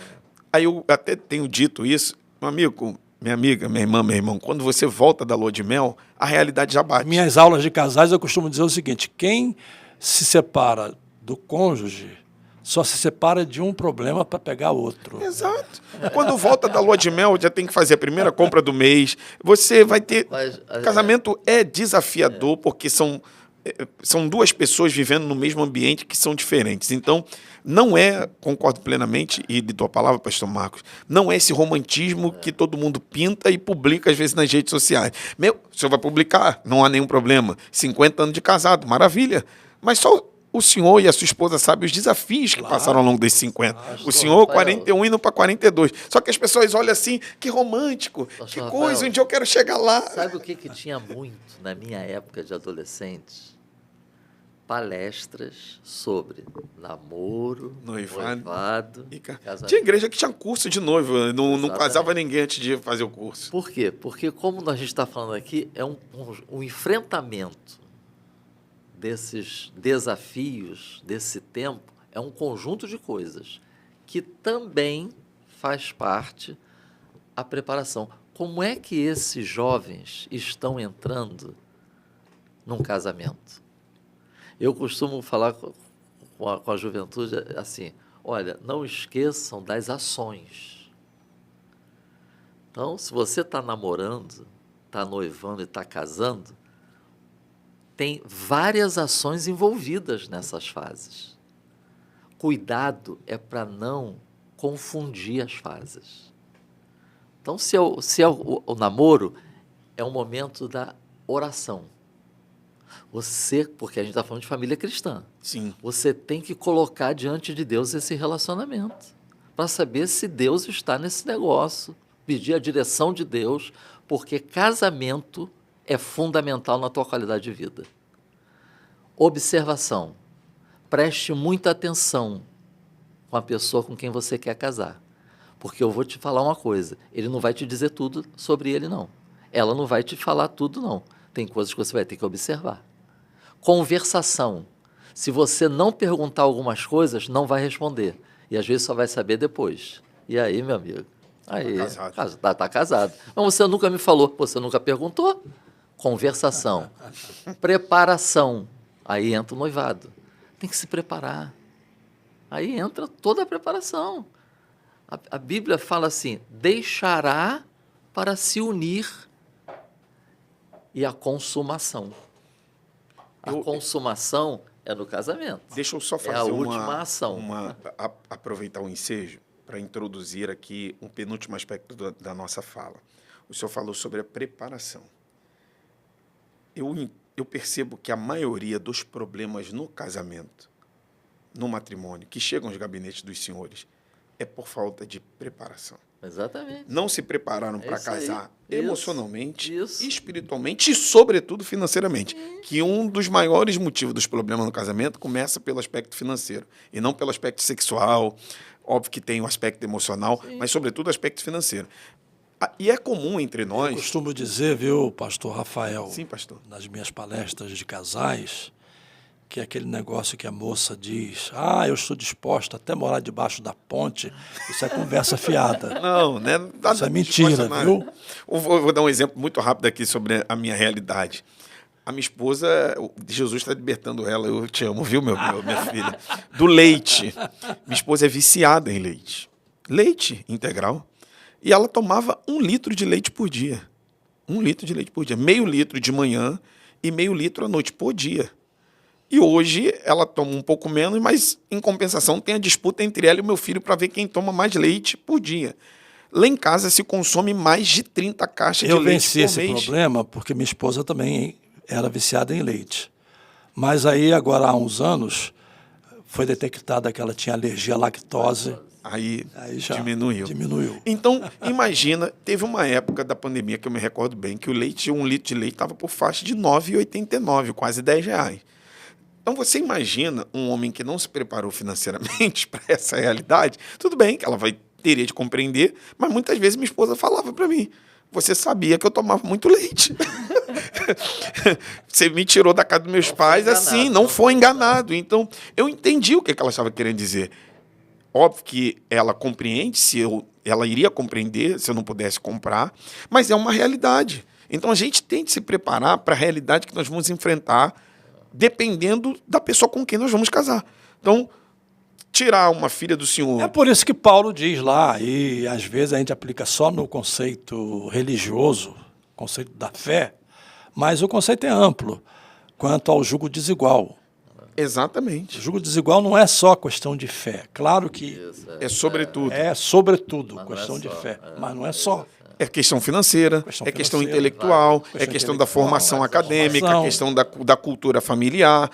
Veio de uma família cujos pais, enfim, se divorciaram, uma família totalmente desregrada, desordenada, vai casar com uma pessoa que vem de uma família totalmente estruturada.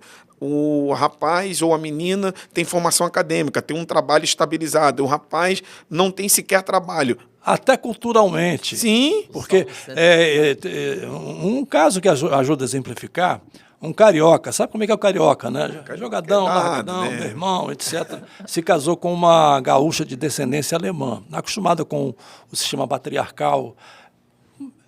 Ela veio para o Rio e, naquele primeiro fim de semana, ela preparou um pudim de leite condensado, pôs na geladeira na sexta-feira, e quando o cariocão chegou em casa, abriu a geladeira e tal, viu lá o pudim, comeu a metade do pudim de leite condensado. Deu certo. Aí, quando ela acordou de manhã, começou a chorar. E disse, meu filho, eu preparei para você. Eu disse, mas você não preparou para mim? Eu já comi. Eu comi a metade. Não, mas não era para hoje. Tinha o ritual. Era o ritual do domingo, não é? Da mesa posta, etc. Não é? Então, culturalmente, também é uma outra questão que tem que se levar em consideração no casamento. Permita-me. Uma outra, é porque eu não sei quanto tempo a gente tem, mas só para uns 10 minutinhos aí a gente encerra. Porque é assustador, eu considero assim, a quantidade de casamentos desfeitos no seio da igreja. Sim. É assustador. Então, quando a gente fala desses aspectos, eu gostaria de acrescentar mais um, né? Preparação, conversar, conhecer, ok. Os recursos de oração e jejum estão muito conectados a esse outro aspecto. Dentro da sua escala de crenças e valores. Você, jovem, que é um discípulo de Cristo, uma discípula de Cristo, você que é um servo, uma serva de Deus, onde está a família? Onde está o casamento? No seu sistema de crenças e valores. Porque se somos discípulos de Cristo, se somos novas criaturas, então a família, o casamento, ele está lá meu sistema de crenças e valores. Como indissolúvel, inclusive. Então, nos problemas, nas dificuldades, eu tenho que mergulhar na oração. Eu tenho que buscar a Deus, eu tenho que jejuar, eu tenho que... E não acontecer como já tive essa experiência. Uma pessoa chegou, pastor, eu quero avisar o irmão que eu e minha esposa conversamos, a gente combinou que a gente vai se divorciar. Eu não estou acreditando que eu estou ouvindo isso. Eu não estou acreditando que eu estou ouvindo de uma pessoa, membro da igreja. E às vezes por razões, de pastor Deus, Marcos. não é ignorante. Está entendendo o que eu estou dizendo? Às vezes por razões que você não... As pessoas estão não... lidando com o casamento como o mundo. Como uma sociedade pós-moderna. Como um contrato social, meramente. E, assim, e as razões que levam as pessoas a se divorciarem são razões tão fúteis. Exatamente. Isso então, aí. assim, que a gente chega à conclusão. Não é não possível tá que nós de estamos traição, ouvindo errado, não tá falando de adultério, exatamente não é isso. não. E, nesse ponto, há duas palavras muito interessantes que implicam em dois gestos que, para mim, tanto na vida cristã em geral, quanto na vida familiar, são, no meu entendimento, os dois gestos mais difíceis. É pedir perdão e perdoar. Sim. Para mim, no meu entendimento, na vida cristã e na vida familiar, são os dois gestos. O casamento só perdura mais se difíceis. houver pedido de perdão e reciprocidade. Reciprocidade no perdão. No perdão. E o perdão envolve amor. Só pede perdão e só perdoa quem ama. Claro. Se não tiver perdão, é porque, em tese, talvez É um princípio para os cristãos em geral, mas Paulo disse, não deixe pôr o sol sobre a vossa ira. E o amor, para quem me ouve, não é simplesmente um sentimento. É uma atitude. É uma atitude, uma decisão. Você decide. Eu decidi amar minha esposa. Aí entra nosso ela sistema tem os de defeitos, valores. ela tem os seus valores, as suas virtudes, igualmente eu. Então, eu estou decidido, a despeito das virtudes e das falhas e defeitos que minha esposa tem, permanecer casado com ela até o último dia da minha vida, buscando em Deus, pela sua palavra, pela oração, pelo jejum, o aperfeiçoamento das minhas mazelas, porque as minhas esquisitices, as minhas mazelas, acabam, de alguma maneira, impactando no meu casamento, de igual modo da minha esposa. Perfeito. Então, quando nós vamos à oração, à palavra, ao aperfeiçoamento cristão, inevitavelmente o casamento melhora também, se ajusta. Só que muitos dos jovens hoje não têm paciência para esse processo. É uma característica do mundo pós-moderno. Tudo precisa ser rápido. Então, 1 ano de casamento, a coisa não juntou, vou separar porque eu vou casar com outro que me faça feliz. Aí vem o equívoco do propósito para o qual casou. Casou para fazer o outro feliz, casou para ser feliz, para se frustrar, porque o propósito do casamento é muito mais do que isso. Enfim, então nós estamos nos direcionando aqui para terminar a nossa reflexão sobre a família na pós-modernidade, mas eu quero trazer à baila aqui duas questões últimas. Uma dentro do aspecto que o senhor tocou agora mesmo, pastor Marcos Santana, dizendo que há muitos divórcios no seio da igreja. E um dos grandes motivos, foi eu quem disse isso, que levam os casais a se divorciarem e a desmantelarem o casamento é a falta da preparação, que na verdade eu usei preparação como sinônimo para planejamento. E aí eu provoco o encerramento aqui da nossa reflexão, trazendo duas questões. A primeira, quais são os elementos indispensáveis para o planejamento de uma família saudável? Seja o planejamento financeiro, planejamento, quantos filhos queremos ter? O senhor disse, criar filho hoje é muito mais caro do que criar há 20 anos, há 30 anos. Então, será que a minha realidade me permite ter 3 filhos? Como que eu vou criar esses 3 filhos? Quais são os custos para esses 3 filhos? Minha esposa tem estrutura emocional para educar 3 filhos? Eu tenho essa estrutura? Eu tenho tempo para dar tempo aos meus 3 filhos? Então, eu entendo que o planejamento ele é indispensável. Mas quais elementos são indispensáveis para o planejamento? Por exemplo, o casal tem que sentar junto e planejar o mês, o que eu ganho, o que você ganha, o que nós vamos pagar. Porque isso quase que inexiste hoje. A esposa muitas vezes nem sabe quanto o marido ganha, não sabe com o que o marido está gastando. O contrário também é verdade. E, por fim, a segunda questão que eu quero trazer à baila. De que modo as igrejas podem contribuir para a manutenção de uma família cristã saudável? Manutenção de família cristã, mas só para dizer que estamos casados, não vou dizer que é melhor te casar, não, isso pode ser alguma. Mas a gente precisa lutar para a manutenção de famílias cristãs saudáveis nesse mundo pós-moderno, em que o pai tenha tempo de qualidade com o filho, que o marido tenha tempo de qualidade com a esposa, que a família não seja uma família dilacerada por uma quantidade de volume de informações que vem externamente por meio de diversos veículos de comunicação. O pastor Jeremias é jornalista por formação, sabe o quão importantes são, nessa geração de pós-verdade, a forma como a informação chega. E muitos dos casais não conseguem fazer a depuração, o discernimento, a análise, vê simplesmente o título de uma manchete, toma aquilo como verdade, foi um pastor que falou, vou aplicar na minha vida. Enfim, como que a igreja pode contribuir para a manutenção dessas famílias de modo saudável? Estudo bíblico, palestra para os casais, um investimento maior na qualificação dos docentes, dos professores que fazem parte do corpo docente da Escola Bíblica Dominical, fazendo uma propaganda, um marketing maior da Escola Dominical, porque está em descrédito em muitas igrejas, melhorar a qualidade dos nossos púlpitos, a quem nós entregamos o microfone, a qualidade das mensagens, os temas, porque raramente a gente vê mensagens ao longo de semanas. Vou tratar aqui 5 meses família, estudo bíblico sobre família, sequencialmente. Isso é raro acontecer em algumas igrejas. Enfim, são essas duas questões aí para a gente caminhar para...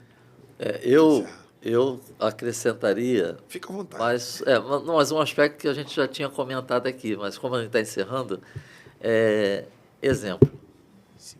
As famílias precisam também encontrar dentro da igreja exemplos de famílias comprometidas com os princípios bíblicos, exemplos de casais, exemplos de famílias referenciais dentro da igreja. Eu também acho que isso vai contribuir, além da promoção de atividades, de eventos, com as famílias, com as diferentes faixas etárias. Agora, em relação ao jovem, que o irmão iniciou, né? Como fazer essa preparação? Claro que são vários aspectos envolvidos, mas eu deixo aqui como reflexão para nortear todo esse processo o Salmo 128. Bem-aventurado aquele que teme ao Senhor e anda nos seus caminhos. Então, que a nossa juventude seja uma juventude que tema a Deus e que ande nos caminhos do Senhor. Esse é um passo crucial quando se trata de família cristã, porque depois disso vem o trabalho. Do trabalho das tuas mãos comerás. Então, se eu temo a Deus e ando nos caminhos do Senhor, eu sei sobre a importância e o valor do trabalho na minha vida e nos meus planos. Temer ao Senhor, andar nos caminhos e trabalhar. Aí é que vem a mulher. Aí é que vem o cônjuge. Aí é que vem a pessoa com quem eu vou estar me unindo pelos laços matrimoniais. E só depois é que vem os filhos. Então, quando os filhos chegarem, é importante que o casal tenha discernimento e que os filhos percebam isso. A gente chegou, mas quando a gente chegou, a gente já encontrou o papai e a mamãe. Então, o papai e a mamãe vão cuidar da gente. E não podem esquecer, nesse cuidado, de cuidarem da relação deles. Não se anularem por causa dos filhos. Por quê? Porque quando os filhos chegaram, eles estavam lá. E os filhos vão. Exato. E eles vão continuar lá. Vai como flecha. Exatamente. E quem fica, então, o Salmo 128 é um bom exemplo em termos de passos na construção de um lar, de uma família. Maravilha. Pastor Jeremias. Eu diria que, às vezes, tem até aquele provérbio, aquele aforismo, né? A teoria na prática é outra. É fácil, eventualmente, de fora, a gente teorizar muito. E na prática é que a gente vai ver as dificuldades de aplicar a teorização, digamos assim. Mas eu não poderia encerrar fazendo aqui algumas ponderações. Já foram feitas as ponderações bíblicas pelo pastor Marcos. Primeiro, no sentido de se resgatar esse curso de namoro, noivado e casamento como uma prática regular da igreja. E aqui, novamente, eu quero ressaltar que eu falo em tese, não é me direcionando para A ou B, porque realmente é um curso que vai criar todos aqueles elementos que o senhor mencionou agora há pouco, até chegar à consumação. Então, resgatar esse curso nas igrejas, primeiro. Segundo, é que esse curso precisa ser ministrado por pessoas preparadas. Não pode ser a laço. Entrou na porta da igreja... Carmão, presbítero, há 20 anos. É você. Tá pronto. É você. De forma alguma. Pessoas preparadas, pessoas treinadas para ministrar esse curso. Terceiro, eventualmente os pastores são muito sobrecarregados. Eu entendo isso perfeitamente, né? Porque eu sou pastor, já pastorei a igreja, fui vice-presidente de igreja, então eu conheço a vida pastoral. Mas pode-se criar na igreja, por exemplo, um corpo de conselheiros, não é? Conselheiros treinados para lidar com essas situações. Claro, pessoas maduras, pessoas crentes, pessoas fiéis, pessoas tementes a Deus, pessoas com exemplo, né? Porque aí não adianta fugir, não adianta botar um cidadão lá que na teoria é muito bonito, mas quando vai ver a prática dele, já se casou com 3 mulheres. Né? Então, com exemplo, né? Mais pessoas para ajudar o pastor nesse trabalho, porque como ele mencionou, não é? E isso é verdadeiro, há muitos casais se divorciando na igreja e que, eventualmente, esses divórcios poderiam ser evitados se houvesse um corpo de conselheiros na igreja para dar acompanhamento, para dar seguimento, não é? Para ajudar a consolidar ou a restaurar esses casais. Então, minha contribuição final fica por aí. Eu poderia citar aqui outros aspectos, né? Por exemplo, eu acho interessante que os cônjuges façam exames pré-nupciais. Eu acho interessante. Por quê? Porque se houver algum problema, não é para que eles se separem, é porque, com isso, eles já vão para o casamento sabendo do que vão enfrentar, das dificuldades, não é? Porque, às vezes, eles vão para o casamento e o problema aparece e já existia antes, e aí isso cria uma decepção, uma desilusão. E até mesmo o caso da questão da infertilidade feminina. Da infertilidade. Porque, às vezes, aquela irmã não pode ser mãe, o sonho daquele rapaz era ser pai. Exato. A mulher e, eventualmente, até corrigir a situação. Sim, né? sim. Então, essa é a minha contribuição. Maravilha. Estamos chegando ao final do nosso Fibcast, mas eu quero, na verdade, retornar aqui a palavra aos convidados para que eles manifestem aí um conselho, pelo menos um conselho, para as famílias cristãs que nos assistem e famílias não cristãs que, porventura, possam vir a nos assistir. E uma palavra final sobre este tema, sobre este assunto, sobre a participação de vocês aqui. E, mais uma vez, eu quero agradecer, pastor Marcos Santana, a presença do senhor, que muito contribuiu com essa fala bem educativa que o senhor tem. Sim, eu gosto muito de ouvir pessoas que são educativas no sentido de serem pedagógicas, né? O senhor, pastor Jeremias, lista, primeiro, segundo, terceiro. Eu, enquanto pedagogo, isso, para mim, enquanto profissional da educação, funciona bastante. e para o aluno também, quem nos assiste também. Certamente aqueles que nos assistem podem assistir várias vezes e pegar, transcrever isso para um papel, peraí, vou botar em prática. Quem está namorando, quem está fazendo faculdade, pós-graduação e está assistindo um recorte, não, peraí, que isso aqui... Isso pode livrar a pessoa de levar a mulher errada para o altar. Eu cresci ouvindo a pastora Antonieta Rosa, em saudosa memória, dizer assim, não leve a mulher errada para o altar. Ou o marido errado para o altar. E às vezes um curso de noivo, de namoro, para quem vai casar, livra a pessoa de levar para o altar o homem e a mulher errada. Então a fala dos senhores nos ajudaram e ajudarão muito aqueles que nos assistirem ou estão nos assistindo. Pois bem, dito isso, pastor Marco, suas considerações finais, um conselho para os jovens casais ou os casais que já estão aí passando dos 30, dos 40, como o senhor, porque casamento é casamento. Amém. Bom, eu quero glorificar a Deus pelo privilégio de poder participar aqui desse momento e refletirmos juntos sobre família.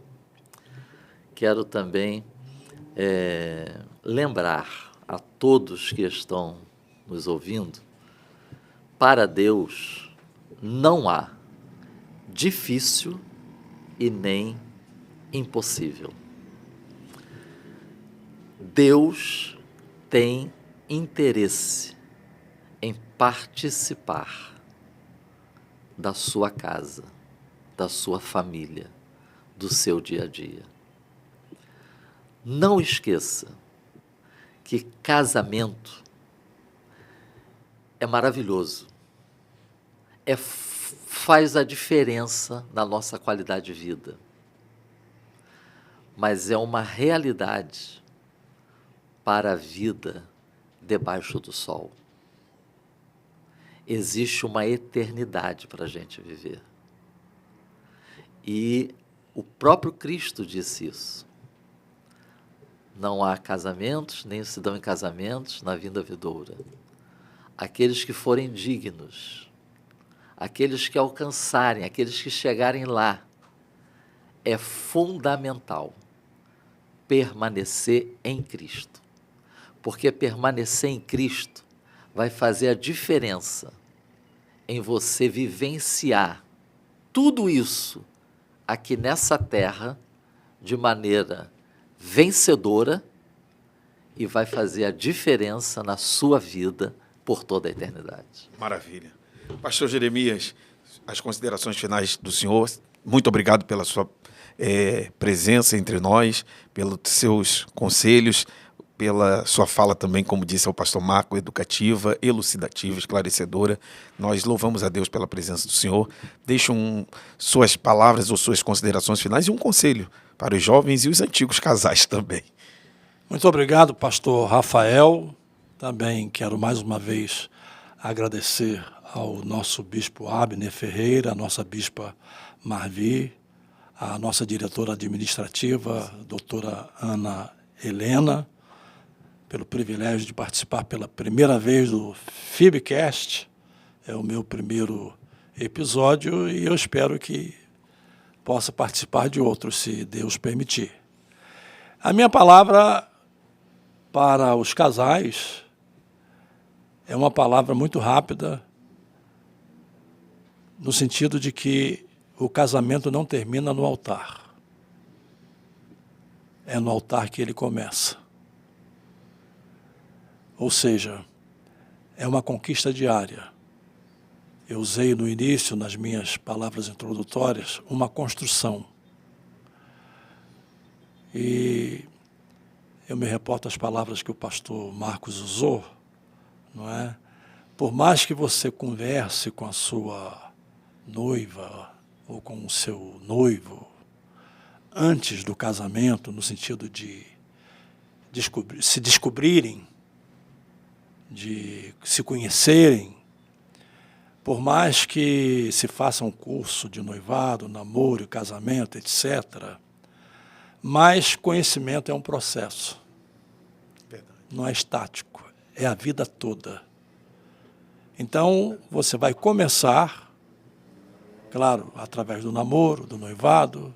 Aí alguns pensam que casou, pronto, acabou. A viagem só está A começando. viagem só está começando. É a vida toda para se conhecer um ao outro. E há coisas que, com todas as conversas, com todos os conselhos, com todo o planejamento, com toda a organização, com todo o apoio, há coisas que só serão aprendidas durante a viagem. É verdade. O casamento é uma viagem, irmãos. E ainda que você faça planejamento, ainda que você se prepare, você pode ter certeza do que eu vou lhe dizer. Nessa viagem, acidentes, incidentes, imprevistos acontecem. Imagina um casamento de quase 50 anos. Quantos imprevistos. Quantas situações não esperadas e não desejadas. Um casamento de 40 anos. E o que a gente faz quando os incidentes, acidentes, imprevistos acontecem? Desistimos da viagem? Então você que nos ouve, que está passando por um problema no seu casamento, eu quero te dar uma palavra. Não desista da sua família. A família é um bem maior que você tem após a sua salvação. Não existe um homem que possa se dizer saudável sem uma família saudável. A saúde da família, de alguma maneira, determina a saúde de um homem. Se a família está mal, não há um pastor que esteja bem. No sentido pleno da palavra.